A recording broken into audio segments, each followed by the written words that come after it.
प्रीति शर्मा जी, राधे राधे महाराज जी। महाराज जी कहते हैं कि अगर हम किसी से कर्ज लेकर बिना चुकाए मर जाते हैं तो उसे चुकाने के लिए दोबारा जन्म लेना पड़ता है। महाराज जी प्रश्न है कि अगर हम किसी को कर्ज दें और वो हमारे जीवित रहने तक वो उसे ना चुका पाए तो हमें क्षमा कर देना चाहिए। हाँ, अपने अपने जीवन में ही कि हमने माफ किया, वो सुने चाहे न सुने, भगवान से प्रार्थना करे कि हमने जितना भी कर्ज दिया है कोई हमें दे न दे, हमने माफ किया, तो तुम मर के फिर वापस लेने नहीं आओगे।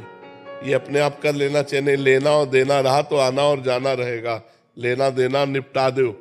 देने वाला तो जल्दी से जल्दी दे दो और लेने वाले को माफ कर दो कि तुम्हारा मन आए तो दे देना, नहीं हमारी तरफ से माफ है, हमारा कोई कर्जा नहीं तुम्हारे प्रति। तो तुम्हें लेने देने से मुक्त हो जाने का मतलब है भगवान के चरणों का आश्रय लेकर के भजन करते हुए भगवान की प्राप्ति करना।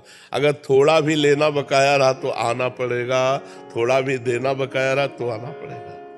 महाराज जी इनका एक और है कि अगर कोई हमसे बुरा बोले और हमने गुस्सा कर दिया महाराज जी, और जब हमारा गुस्सा कहते हैं कि वो अगर हम नहीं सजा देते तो भगवान देते हैं उसे सजा, तो जब हमारा गुस्सा ठंडा हुआ तो हमें लगा कि यार उसको भगवान सजा ना दें, तो महाराज जी उसकी सजा माफ हो जाएगी? भगवान सजा का मतलब ऐसे नहीं देते। भगवान कभी कभी हमको पुष्ट करने के लिए भी तो गुस्सा भिजवाते हैं। हर बात सजा में ही थोड़ी हम ले जाते हैं। जैसे हम भगवान के मार्ग में चल रहे हैं, अब एक आदमी हमसे गुस्सा कर रहा है, अब उस समय भगवान देख रहे हैं कि तुम कितने सहनशील हो, तुम कितने भक्त हो। तुम्हारा लक्षण है कि सामने वाला गाली दे तुम मुस्कुरा के चले जाओ। अब तुम मुस्कुराए नहीं, लड़ गए, नाराज हो गए, इसका मतलब अभी दोनों की स्थिति एक ही है, अभी तुम में कोई महानता नहीं आई, तो भगवान फिर कृपा करेंगे। तो ये परीक्षा भी तो ले सकते हैं। तो आप उसे ऐसा क्यों देखते हैं कि भगवान उसे दंड दे? आप उस समय देखो कि मेरी परीक्षा ली जा रही है, भगवान इस समय इसके अंदर बैठकर मुझे गुस्सा दिलाना चाहते हैं, पर मैं गुस्सा नहीं होऊंगा। राधा राधा राधा राधा राधा शांत, तो उसका मंगल हो और मुझे गुस्सा ना आवे। करत जे अनसहन निंदक तिनहु पे अनुग्रह कियो। जो हमारा अनसहन ईर्ष्या करे हमारे प्रति, जो हमारी निंदा करे, जो हमसे क्रोध करे, उनका भी मंगल हो, कभी अमंगल हो, ये भगवान से प्रार्थना करते हैं।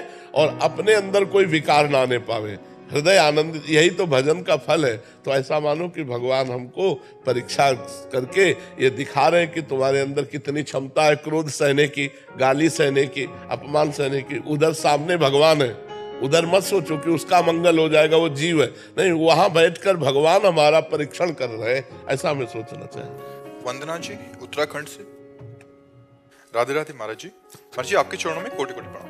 महाराज जी मैंने जब से आपके वीडियो देखना शुरू किए हैं तब से मेरे जीवन में सकारात्मक परिवर्तन बढ़ते जा रहे हैं। जैसे मैंने मांसा आदि का त्याग कर दिया है और भी बहुत कुछ।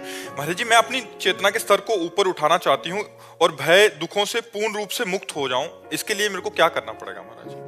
शास्त्र स्वाध्याय, अधिक से अधिक ब्रह्मचर्य का पालन, हर समय नाम जप, पवित्र आहार, पवित्र आचरण।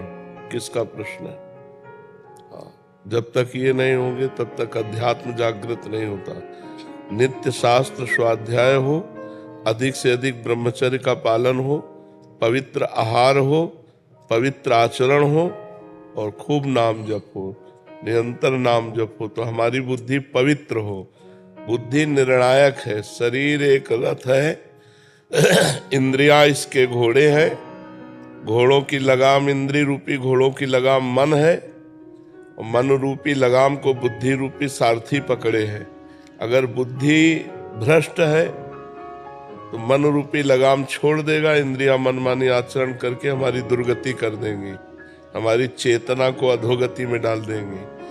और यदि हमारी बुद्धि सही है, मन रूपी लगाम को टाइट रखा, इंद्रिय रूपी घोड़े सतमार्ग में चले, तो हमारी चेतना उन्नति को प्राप्त होगी, अध्यात्म उन्नति को प्राप्त होगी।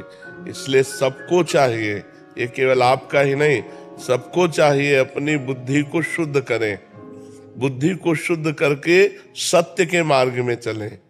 असतोमा सद्गमय, तमसोमा ज्योतिर्गमय, मृत्युर्मा अमृतम गमय। हमारी यात्रा मृत्यु से अमृत की हो, असत से सत्य की हो, अंधकार से प्रकाश की हो। तमसोमा ज्योतिर्गमय।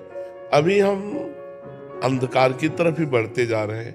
शरीर राग, मनमानी भोगाकर्षण, अपनी इच्छाओं की पूर्ति, ये सब हमारे पतन का मार्ग है। तो इसलिए शास्त्र स्वाध्याय, उसी में सत्संग हो जाता है।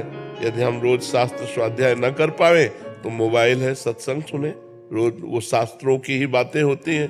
तो शास्त्रों की बातें और सत्संग सुनने से हमारी जानकारी बढ़ती है, हमारी बुद्धि प्रवीण होती है। और पवित्र भोजन से जैसा खाए अन्न वैसा बने मन, हमारा मन ठीक होता है पवित्र भोजन से। और ब्रह्मचर्य हमें तेजस्विता, स्मृति, बलवान और लक्ष्य पर चलने की योग्यता प्रदान करता है। आज हमारा समाज ब्रह्मचर्यहीन होता जा रहा है, इसीलिए लक्ष्य से भ्रष्ट हो गया है, इसीलिए वो नकारात्मक सोच वाला बन गया है।